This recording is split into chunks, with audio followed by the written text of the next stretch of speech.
Hello, I'm Jeremy Over. I'm here to introduce my new book of poetry. It's my fourth with Carcanet Press, and it's called Fourth and Walnut. I'm very grateful and happy to be doing that. And happiness or joy is one of the themes of the book, it seems now, looking back at it. Bloody hell, do I really mean all of that? Is a line from one of the poems in the book. And it seems that I do.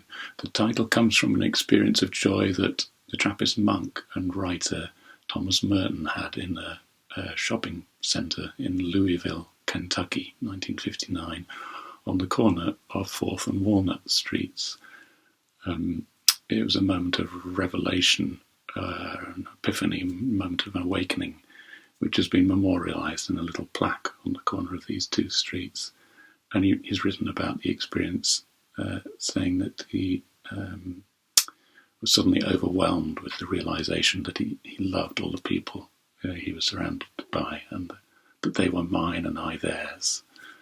It was like waking from a dream of separation. I think we could all do with it. I'm recording this in December 2024. There's lots of bad stuff happening in the world. But in other news, in 1959, Thomas Merton realised that everyone was walking around shining like the sun. And maybe we need more little plaques reminding us of this and other good news. So that's the end of my thought for the day. There is a slightly teacherly strain to this book, though. It comes from, I think, from loving the poetry of Ron Padgett and Kenneth Coke, both of whom wrote half-mock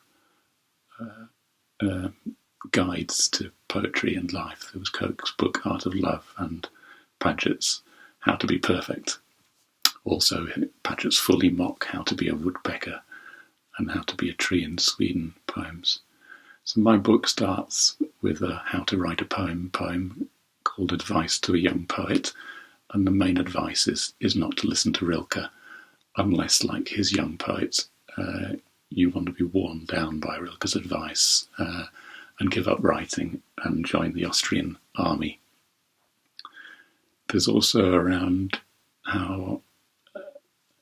theme around how the mind moves, or my mind moves. There's a long poem written from dawn to dusk, one spring equinox, in a James Turrell sky space in the Yorkshire Sculpture Park, this art installation where Turrell has removed the roof so you can gaze up at the sky.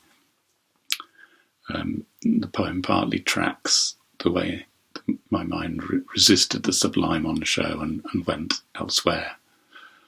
And the poem, like most of the book, is also a kind of commonplace book, a gathering of lots of quotes from favourite writers and artists, because I want to share them and put signposts up pointing to them, and then I like to doodle in the margins.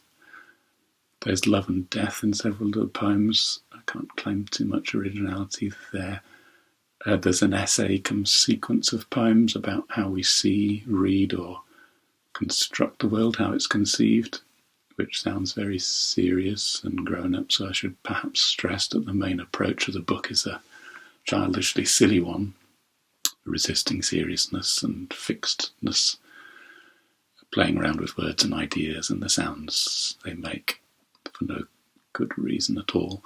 This is clear perhaps in the last section of the book, which is an erasure of a morally improving children's book about the art of seeing, written around the turn of the 20th century. That book was entitled Eyes and No Eyes, and so partially erased it becomes Yes and Yes. Lots of people have tried their hand at erasure, like Tom Phillips, most famously perhaps in Britain, Mary Ruefle, Ronald Johnson, and New York poets like Padgett, who I mentioned earlier. Essentially, turning the advice on the art of seeing into an art of vandalising a book so that you can see other hidden narratives and images within it. Do I have a favourite piece in the new collection? Well, Zen Master Sunryu Suzuki once told his student monks, "Each of you is perfect just as you are, and you could all do with a little improvement. It's hard to read from the book as the poems are longish and linked to one another, so I won't read now, but hopefully some of you will come to the Zoom launch where I'll be able to read extraordinarily long sequences from the book.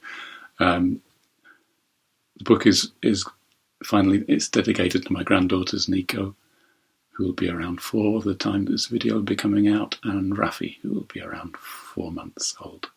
I would say the recommended reading age for the book is around 4 years and upward, and I hope some of you enjoy it.